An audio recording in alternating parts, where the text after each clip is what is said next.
కేంద్రంలో చలో నిజామాబాద్ సమావేశానికి రేపు ఈ నెల 18వ తారీఖు నాడు వికలాంగుల దివ్యాంగుల పెన్షన్ పెంపు కొరకై ఆసరా పెంపు కొరకై 2000 నుంచి 4000 ఉంది, 4000 నుంచి 6000 ఉంది, 6000 నుంచి 15000 ఉంది.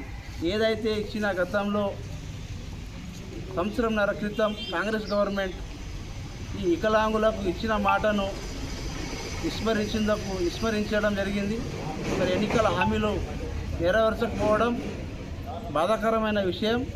రేపు నిజామాబాద్ జరిగే సన్నాహక సమావేశానికి ముఖ్య అతిథిగా ఇచ్చేస్తున్న గౌరవనీయులు పద్మశ్రీ మందకృష్ణ మాదిగ గారి ఆధ్వర్యంలో ఈ సన్నాహక సమావేశం ఈ వికలాంగుల ఆవేదన సభను విజయవంతం చేయడానికై మరి మందకృష్ణ మాదిగ గారు పెన్షన్ పెంపు కొరకు అయిన కంకణం కట్టుకొని ఈ సమాజానికి నేనుంటా ముందు వరుసలో అండగా ఉండి మీకు పెన్షన్లు సాధించి పెడతా అని వారు ఈ వర్గాలకు అణగారిన వర్గాల నా బిడ్డలు దివ్యాంగులు శారీరకంగా మానసికంగా ఎన్నో రకాలుగా వారు ఇబ్బంది పడుతూ ఉంటారు. కాబట్టి వారికి ఈ రాష్ట్ర ప్రభుత్వానికి మానవత్వం లేదా అని చెప్పేసి వారు ఎంతో సందర్భాల్లో గతంలో కూడా ఆవేదన వ్యక్తం చేసి వారు స్వయంగా వారి కళ్ళతో నీరు గార్చడం జరిగింది.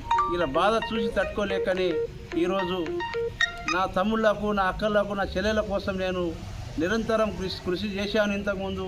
రేపు రాబోయే రోజుల కోసం కూడా వారికి నేను అండదండలు అందిస్తూ వారి కోసం నేను ముందు వరుసలో కొట్లాటని సాధించి పెడతా అని ఈ వికలాంగ సమాజానికి వారు మాట ఇవ్వడం జరిగింది. ఆ మాట కొరకై రేపు జరగబోయే ఈ నెల 18వ తారీఖు నాడు జిల్లా సన్నాహక సమావేశానికి ముఖ్య అతిథి వస్తున్న మా గౌరవనీయులు మాదిగ జాతి ముద్దుబిడ్డ పద్మశ్రీ మందకృష్ణ మాదిగ గారు రావడం జరుగుతుంది. ఆ సభను మనం దివ్యాంగులు అందరూ ఆ పెన్షన్దారులు ఎవరైతే ఉన్నారో ప్రతి ఒక్కరూ ఆ సభను అధిక సంఖ్యలో వేల సంఖ్యలో వెళ్ళి ఉమ్మడి కోటగిరి మండల పక్షం నుంచి వికలాంగుల సమాజం అందరం వెళ్ళి సభను విజయవంతం చేస్తారని నేను జిల్లా కార్యదర్శిగా వారికి విజ్ఞప్తి చేస్తూ ఉన్నాను. మరి ఇక్కడ ఉన్న లోకల్లో ఉన్న మండల అధ్యక్షులు హస్కుల శ్రీనివాస్ ఎంఆర్పిఎస్ మండల అధ్యక్షుడు గారి అధ్యక్షతరం జరుగుతుంది. ఇక్కడ వికలాంగుల అధ్యక్షులు యుఎస్పిఎస్ నుంచి గొల్ల శ్రీనివాస్, ఎడ్డెడ్డి శ్రీనివాస్, వెంకన్న ప్రతి ఒక్కరూ ఈ కార్యక్రమాన్ని విజయవంతం చేసినందుకు వారికి పేరున ఎంఆర్పిఎస్ పక్షాన ధన్యవాదాలు చెప్తా ఉన్నాను. జై పద్మశ్రీ